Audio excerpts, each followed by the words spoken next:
All right, so this is gonna be my first picking of the Bois strawberry variety. I've never tried this variety before, and I actually just purchased it maybe a month ago, and now I have some ripe fruits on it. So just a quick look at some of the plants.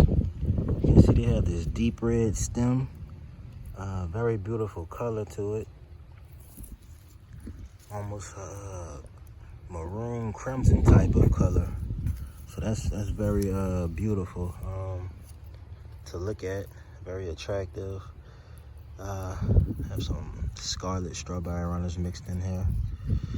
Here's a Bois that is close to ready. You can see the seeds were starting to turn their color, and some of them were still kind of yellowish greenish on the back, but an insect started eating into there very recently, because this berry wasn't eaten into not too long ago. So from the feel of it, it's very firm. It has a not very firm, but yeah, it's firm. It has a nice firmness to it. It looks like where it's resting on the soil, the berries can definitely get some type of disease. So these have only been in my garden for about a month. As I've said, I purchased my plants from North Farms. So I have my Brix meter out. I want to give it a Brix test and also a taste test. Let's get this portion where the insect started eating into it, which is always also the sweetest part of the berry, the bottom portion. Very juicy. Very juicy. So that's promising. Let's see. I'm gonna give it a taste first. This one tastes okay. 10.3. So an excellent quality strawberry will measure around 12. Now this just may need to be ripened up all the way, so the insect got to that one. And as I said, it tastes okay. I'm looking forward to many more of these berries ripening, and me getting a better Brix comparison of this specific variety. Now they say to normally pluck the early flowers, but I'm somebody who likes to test my fruits before I allow them just to grow in my garden. So that's why I'm allowing the fruits to grow. I want to test the flavors. If something doesn't taste good, I could pull it that same season. So that's Bois. I just wanted to show that beautiful berry. As I start harvesting more varieties, I'll start doing updates with y'all. Benizuru is actually developing its fruit right now. Here's some sparkles. Get some of these. Now, these taste excellent underripe. As I said, Benizuru is starting to develop its fruits.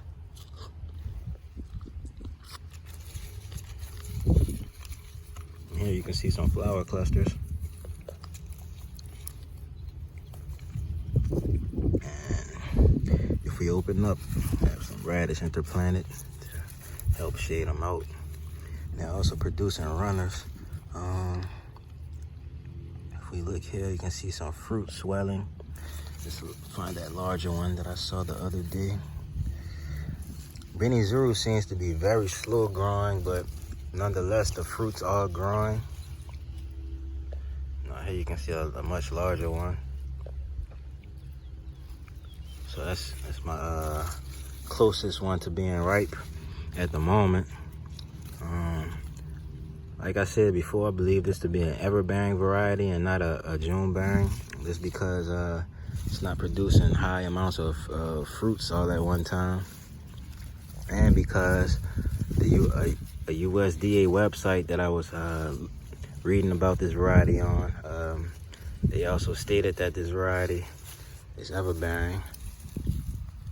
So here's a Benizuru runner that I need to come root in a pot. You can see roots developing at the bottom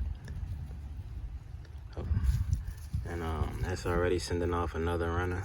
That's a very long runner, honestly. If we come back here, we can see that thing is over a foot long, over 2 feet long.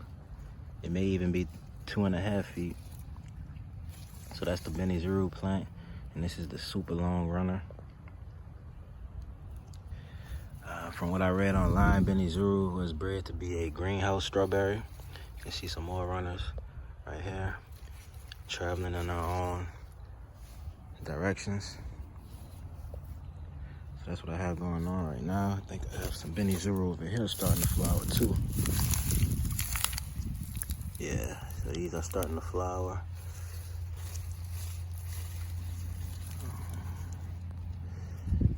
They're all slow growing, it seems, but the fruits are, it is showing fruit set, and the fruits are swelling, but they're just slow growing.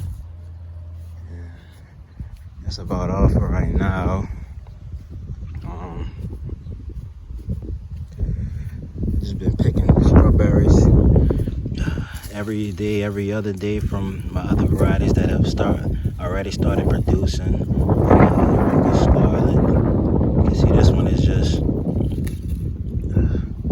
it's always producing, honestly. Never a heavy crop on any given day, but on any given day I can definitely harvest a nice quality strawberry. Even when these are laying on the soil, you don't get any disease issue.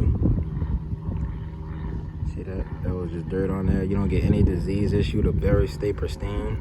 The only thing I noticed that influences the Rutger scarlet is the insects. So if you don't have insect issues, you will not have Rutger scarlet issues.